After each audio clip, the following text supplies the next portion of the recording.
ಒಂದು ಆಚರಣೆ ಜೀವಂತಿಗೆ ಪಡೆದುಕೊಳ್ಳೋದು ನಾವು ಅದನ್ನು ಆಚರಿಸುವಾಗ ಮಾತ್ರ. ನಾವು ಇವತ್ತು ವಿಶ್ವ ಕನ್ನಡ ಕುಂದಾಪುರ ದಿನಾಚರಣೆಯನ್ನು ಆಚರಿಸ್ತಾ ಇದ್ದೀವಿ ಮನಸ್ಸಿನಿಂದ. ನಾವು ಇಡೀ ಒಂದು ಜಾತ್ರೆಯನ್ನು ರೌಂಡ್ ಹೊಡೆಯುವಾಗ ನಮ್ಮವರೇ ನಮಗೆ ಸಿಕ್ಕಿದ್ರೆ ತುಂಬ ಖುಷಿ ಆಗುತ್ತೆ. ನಿರೂಪಕರಾಗಿರುವಂತಹ ನಿತಿನ್ ಶೆಟ್ಟಿ ಅವರು ನಮ್ಮ ಜೊತೆ ಜಾಯ್ನ್ ಆಗಿದ್ದಾರೆ. ಅವರು ಕೂಡ ಕುಂದಾಪುರ ಕನ್ನಡದಲ್ಲೇ ನಮ್ಮ ಜೊತೆ ಮಾತನಾಡ್ತಾ ಹೋಗ್ತಾರೆ. ನಿತಿನ್ ಅವರೇ, ನಿಮಗೆ ಈ ಸಂಭ್ರಮಾಚರಣೆಗಳು ಹೊಸ್ತಲ್ಲ, ಏನಕ್ಕಂದರೆ ನೀವು ವರ್ಷಗಳಿಂದ ನೋಡ್ಕೊಂಡು ಬಂದಿರೋರು, ನೀವು ಊರವರೇ ಆಗಿರೋದ್ರಿಂದ ಅಲ್ಲಿ ಆಚರಣೆಗಳು ಬೇರೆಯೇ ಇರುತ್ತೆ. ಬೆಂಗಳೂರಲ್ಲಿ ಈ ಆಚರಣೆ ನೋಡುವಾಗ ನಿಮಗೆ ಏನು ಅನಿಸುತ್ತೆ?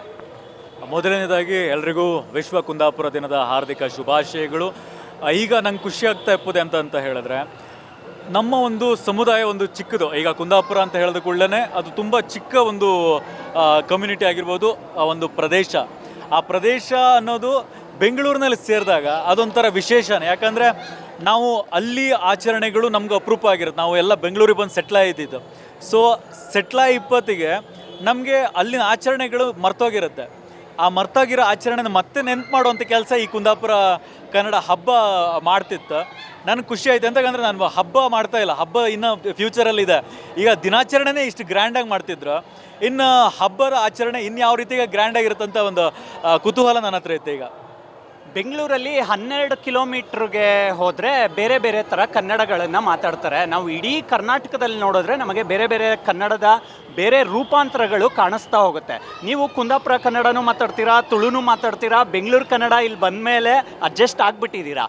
ನಿಮಗೆ ನಿಮ್ಮ ಗೆಳೆಯರು ಬೆಂಗಳೂರಲ್ಲಿ ಸಿಕ್ಕಾಗ ಎಷ್ಟು ಖುಷಿ ಆಗುತ್ತೆ? ತುಂಬ ಅಂದರೆ ತುಂಬಾ ಖುಷಿ ಆಗಿದೆ. ಯಾಕಂದರೆ ನಾವು ಬೆಂಗಳೂರಲ್ಲಿ ಇರೋಕ್ಕೋಸ್ಕರ ನಮ್ಗೆ ಆಲ್ರೆಡಿ ಅದು ಎಡಿಕ್ಟ್ ಆಗಿಬಿಟ್ಟಿದೆ. ಇವಾಗ ನಾನೀಗ ಮಾತಾಡ್ತಾ ಇರುವಾಗ ಕುಂದಾಪುರ ಕನ್ನಡ ಬರ್ತಾ ಇಲ್ಲ, ಯಾಕಂದರೆ ಬೆಂಗಳೂರು ಕನ್ನಡ ನನಗೆ ಅದು ಇನ್ಫ್ಲುಯೆನ್ಸ್ ಮಾಡ್ತಾ ಇದೆ. ಅದೇ ನಮ್ಮ ಕುಂದಾಪುರದವ್ರು ಸಿಕ್ಕಿದ ಕೂಡಲೇ ಆಟೋಮೆಟಿಕ್ಲಿ ಅದು ಕುಂದಾಪುರ ಕನ್ನಡ ಬಂದುಬಿಡುತ್ತೆ. ಅದೊಂಥರ ನಮ್ಮ ಬ್ಲಡ್ಡಲ್ಲಿರೋ ಭಾಷೆ ಅಲ್ವಾ. ಸೊ ಆ ಭಾಷೆ ಸ್ವಲ್ಪ ಕೇಳಿದರೆ ನಾವು ಇವಾಗ ಯಾವುದೋ ಒಂದು ಶಾಪ್ಗೆ ಹೋಗ್ತಾ ಇರ್ತೀವಿ, ಶಾಪಲ್ಲಿ ನಮ್ಮ ಊರಿನ ಯಾವುದು ಮೂಕಾಂಬಿಕಾ ದೇವರ ಫೋಟೋ ಆಗಿರ್ಬೋದು, ಮಾರಣಕಟ್ಟೆ ಫೋಟೋ ಆಗಿರ್ಬೋದು, ನಾವು ಫಸ್ಟ್ ಕೇಳೋದು ನಿಮ್ಮದು ಊರು ಯಾವುದು ಹೇಳಿ ನಾವು ಕೇಳ್ತದೆ. ಯಾಕಂದರೆ ನಮ್ಗೆ ಗೊತ್ತಿರುತ್ತೆ ನಮ್ಮೂರವ್ರು ಯಾವುದೋ ಒಂದು ಶಾಪ್ ಮಾಡ್ಕೊಂಡಿದ್ದಾರೆ, ನಮ್ಮವರು ಇಲ್ಲಿರ್ಬೋದು ಅಂತ. ಸೊ ಆ ಒಂದು ಫೀಲಿಂಗೇ ಬೇರೆಯೇ. ಸೊ ಈ ಪ್ರೋಗ್ರಾಮ್ ಅಂತ ಹೇಳಿದ್ರೆ ಒಂಥರ ಡಿಫ್ರೆಂಟು. ನಮ್ಮೂರು ಯಕ್ಷಗಾನ ಆಗಿರ್ಬೋದು, ಕಲೆ ಸಂಸ್ಕೃತಿ ಪ್ರತಿಯೊಂದೂ ಅನಾವರಣಗೊಳಿಸೋ ಇಲ್ಲೋ ಪ್ಲ್ಯಾಟ್ಫಾರ್ಮ್ ಇದೆ. ಜೊತೆಗೆ ಎಷ್ಟೆಷ್ಟೋ ಗೇಮ್ಸ್ಗಳಿದೆ. ನಾವು ಕೂಡ ಆಡದೇ ಇರೋ ಗೇಮ್ಸನ್ನು ಇಲ್ಲಿ ಆಡಿಸ್ತಾ ಇದ್ದಾರೆ. ನಮ್ಗೊಂಥರ ಅದೇ ಖುಷಿನೇ. ನೀವು ಅನೇಕ ಸುದ್ದಿವಾಹಿನಿಗಳಲ್ಲಿ ಕೆಲಸ ಮಾಡಿರೋರು.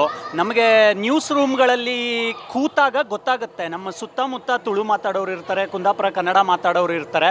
ಆದರೆ ಅವರು ಒಂದು ಸಲ ಈ ನ್ಯೂಸ್ ಕೆಲಸ ಶುರು ಮಾಡಿದಾಗ ಇಲ್ಲಿನ ಕನ್ನಡಕ್ಕೆ ಟ್ರಾನ್ಸಿಷನ್ ತೆಗೆದುಕೊಳ್ತಾರೆ. ಅದನ್ನೆಲ್ಲ ಹೇಗೆ ನೋಡಿದ್ರಿ ನೀವು?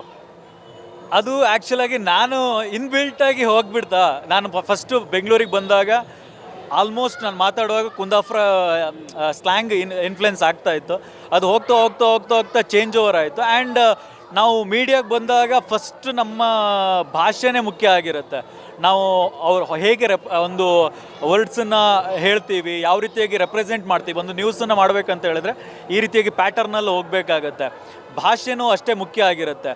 ನಾವು ನಮ್ಮ ನೇಟಿವ್ ತಕ್ಕಂತೆ ನಾವು ಕುಂದಾಪುರ ಕನ್ನಡ ಮಾತಾಡ್ಬೋದು, ಆದರೆ ಜನರಿಗೆ ಅದು ಅರ್ಥ ಆಗಲ್ಲ. ಯಾವಾಗ ನಾವು ಜನರಿಗೆ ಪ್ರಾಪರ್ ವೇನಲ್ಲಿ ಕಮ್ಯುನಿಕೇಷನ್ ಮಾಡಿದಾಗ ಅವರಿಗೆ ಒಂದು ಸುದ್ದಿ ಅರ್ಥ ಆಗುತ್ತೆ. ಸೊ ನಾವು ಅದನ್ನು ಅಡಾಪ್ಟ್ ಮಾಡ್ಕೋಬೇಕಾಗತ್ತೆ. ನಮ್ಮನ್ನು ಜನ ಇಷ್ಟಪಡಬೇಕಂತ ಹೇಳಿದರೆ ಜನರಿಗೆ ಇಷ್ಟ ಆಗೋ ಥರ ನಾವು ಮಾಡಬೇಕಾಗತ್ತೆ. ನೀವೊಬ್ಬ ನಿರೂಪಕರಾಗಿರೋದ್ರಿಂದ ಕೇಳ್ತೀನಿ, ತುಂಬ ಜನ ಕನಸುಗಳಿಟ್ಕೊಂಡು ಮಾಧ್ಯಮ ಲೋಕಕ್ಕೆ ಬರ್ತಾರೆ, ಕರಾವಳಿ ಪ್ರತಿಭೆಗಳು. ನಾವು ಮಂಗಳೂರು ಉಡುಪಿಯಿಂದ ತುಂಬ ಜನ ವ್ಯಾಸಂಗ ಮುಗಿಸಿ ಬರೋದನ್ನು ಇವತ್ತಿನ ಕಾಲಘಟ್ಟದಲ್ಲಿ ನೋಡ್ತಾ ಇದ್ದೀವಿ. ಮಾಧ್ಯಮ ಹೇಗೆ ಸ್ವೀಕರಿಸ್ಬೋದು ಇಂಥ ಪ್ರತಿಭೆಗಳನ್ನು ಅನಿಸುತ್ತೆ? ಏನಕ್ಕಂದರೆ ಇಷ್ಟು ವರ್ಷಗಳಲ್ಲಿ ನೀವು ನಿಮ್ಮ ಗೆಳೆಯರ ಜೊತೆ ಹೆಜ್ಜೆ ಹಾಕಿರ್ತೀರ, ಮಾಧ್ಯಮ ಸಂಸ್ಥೆಗಳಲ್ಲಿ ಕೆಲಸ ಮಾಡ್ತಾ ಮಾಡ್ತಾ ಕಷ್ಟ ಸುಖಗಳನ್ನು ಹಂಚ್ಕೊಳ್ಳೋವಾಗ ಕೆಲವು ವಿಷಯಗಳು ನಿಮಗೆ ಗೊತ್ತಾಗ್ತಾ ಹೋಗಿರುತ್ತೆ. ಸೊ ನಿಮ್ಮ ದೃಷ್ಟಿಕೋನ ಏನು ಇಂಥ ಪ್ರತಿಭೆಗಳ ಬಗ್ಗೆ, ಮಾಧ್ಯಮ ಲೋಕ ಅದನ್ನು ಸ್ವೀಕರಿಸೋ ಬಗ್ಗೆ? ನನಗೆ ಮಾಧ್ಯಮ ಲೋಕ ಅಂತ ಹೇಳಿದಾಗ ಅದೊಂಥರ ಚಿಕ್ಕದು. ಇವಾಗ IT-BT ಸೆಕ್ಟರ್ಸ್ ಅಂತ ಹೇಳಿದ್ರೆ ಅದು ತುಂಬ ದೊಡ್ಡದಾದ ಪ್ರಪಂಚ. ಆದರೆ ಮಾಧ್ಯಮ ಅಂತ ಹೇಳಿದಾಗ ತುಂಬ ಚಿಕ್ಕ ಒಂದು ನಮಗೆ ರೇಡಿಯಸ್ ಜಾಗ ಇರುತ್ತೆ, ಒಂದು ಬಾವಿ ಇದ್ದಂಗೆ. ಇಲ್ಲಿ ಕೆಲವು ಚಾನಲ್ಗಳಿರೋದು, ಕೆಲವು ಅವಕಾಶಗಳಿರೋದು. ಕೆಲವೊಂದು ಸಲ ಏನಾಗುತ್ತೆ ಅಂತ ಹೇಳಿದ್ರೆ ಇಲ್ಲಿ ಅವಕಾಶಗಳು ತುಂಬ ಕಡಿಮೆ. ಇವಾಗ ಮಾಸ್ ಕಮ್ಯುನಿಕೇಷನ್ ಇದೆಲ್ಲ ಮುಗಿಸ್ಕೊಂಡು ಬಂದಿರ್ತಾರೆ, ತುಂಬ ಜನ ಬಂದಿರ್ತಾರೆ. ಆದರೆ ಇಲ್ಲಿ ಅವಕಾಶಗಳಿರೋದು 10-12 ಇರುತ್ತೆ. ಆವಾಗ ಅವರಿಗೆ ಪ್ರಾಪರ್ ವೇನಲ್ಲಿ ಅವರಿಗೆ ಬೇಕಾದಂತಹ ಒಂದು ಅವಕಾಶಗಳು ಸಿಗಲ್ಲ. ಆ್ಯಂಡ್ ಇಲ್ಲಿ ಸೆಲೆಕ್ಟಿವ್ ಮಾಡೋದು ಅಷ್ಟು ನಾನು ಎಕ್ಸ್ಪೀರಿಯೆನ್ಸ್ ಮಾಡಿರೋದ ಪ್ರಕಾರ ಅಲ್ಲಿ ಟ್ಯಾಲೆಂಟ್ಗಳನ್ನು ಗುರುತಿಸುವಂಥ ಕೆಲಸಗಳು ತುಂಬ ಕಡಿಮೆ ಆಗುತ್ತೆ. ನನಗೆ ಅನಿಸೋದು ಪ್ರಾಪರ್ ವೇನಲ್ಲಿ ಒಂದು ಟ್ಯಾಲೆಂಟನ್ನು ಗುರುತಿಸಬೇಕು.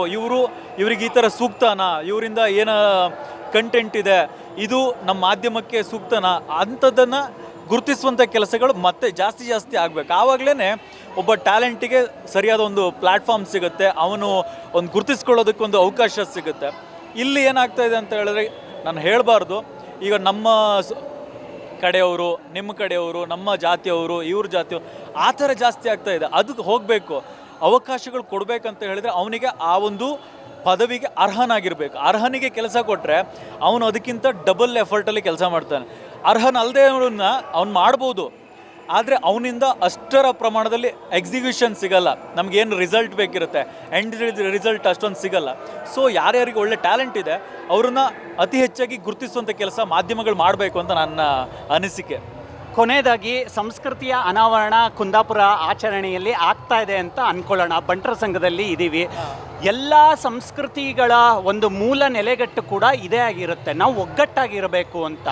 ದೇಶದಲ್ಲಿ ಏನೇನೋ ಆಗ್ತಾ ಇದೆ ಎಲ್ಲವನ್ನೂ ನೋಡ್ತಾ ಇರ್ತೀವಿ, ಕೆಲವೊಂದು ನೋಡಿದಾಗ ನಮಗೆ ಬೇಜಾರಾಗುತ್ತೆ. ಈ ಸಂಸ್ಕೃತಿಯ ಒಂದು ಸಂದೇಶ ಕೂಡ ಅದೇ ಆಗಿರುತ್ತೆ, ಸಾಮರಸ್ಯದಿಂದ ಒಬ್ಬ ಮನುಷ್ಯ ತನ್ನ ಒಂದು ಸಮೂಹದ ಸರ್ಕಲ್ನಲ್ಲಿ ಚೆನ್ನಾಗಿ ಬದುಕಬೇಕು ಅಂತ. ನಾವು ಇಲ್ಲಿ ಬಂದಾಗ ತುಂಬ ಖುಷಿ ಆಯಿತು, ಅಂದರೆ ನಮಗೆ ಗೊತ್ತಿಲ್ಲದೆ ಇರೋ ವಿಷಯಗಳು ತುಂಬ ಚೆನ್ನಾಗಿ ಗೊತ್ತಾಯಿತು. ಬಯಲಾಟವನ್ನು ಎಂಜಾಯ್ ಮಾಡ್ತಾ ಇದ್ದಾರೆ, ಅಲ್ಲಿ ಹೋಗಿ ಯಾವತ್ತೂ ನೋಡದೇ ಇರೋವಂಥ ತಿನಿಸುಗಳನ್ನ ತಿಂತಾ ಇದ್ದಾರೆ. ಈ ಒಂದು ಪ್ರಯತ್ನದ ಬಗ್ಗೆ ನೀವು ಕುಂದಾಪುರದ ಒಂದು ಕಲ್ಚರ್ನ ಅರ್ಥ ಮಾಡ್ಕೊಂಡಿರೋರಾಗಿ ನಿಮ್ಮ ಮಾತು.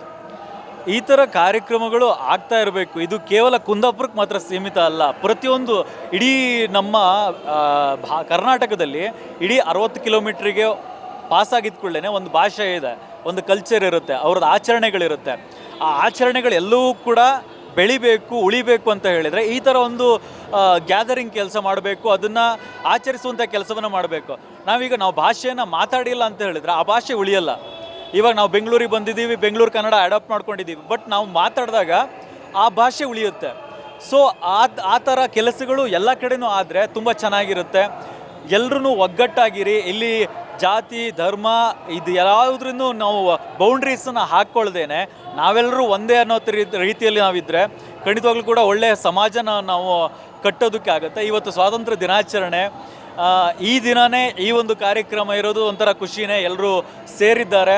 ನಮ್ಮ ದೇಶದ ಇಂಡಿಪೆಂಡೆನ್ಸ್ ಡೇ ಜೊತೆಗೆ ಈ ಒಂದು ಕಲ್ಚರಲ್ ಇವೆಂಟ್ ನಡೀತಾ ಇದೆ. ನಮ್ಮೂರಿನ ಒಂದು ಸೊಬಗು ನಮಗಿಲ್ಲಿ ಕಾಣಕ್ಕೆ ಸಿಗ್ತಾ ಇದೆ.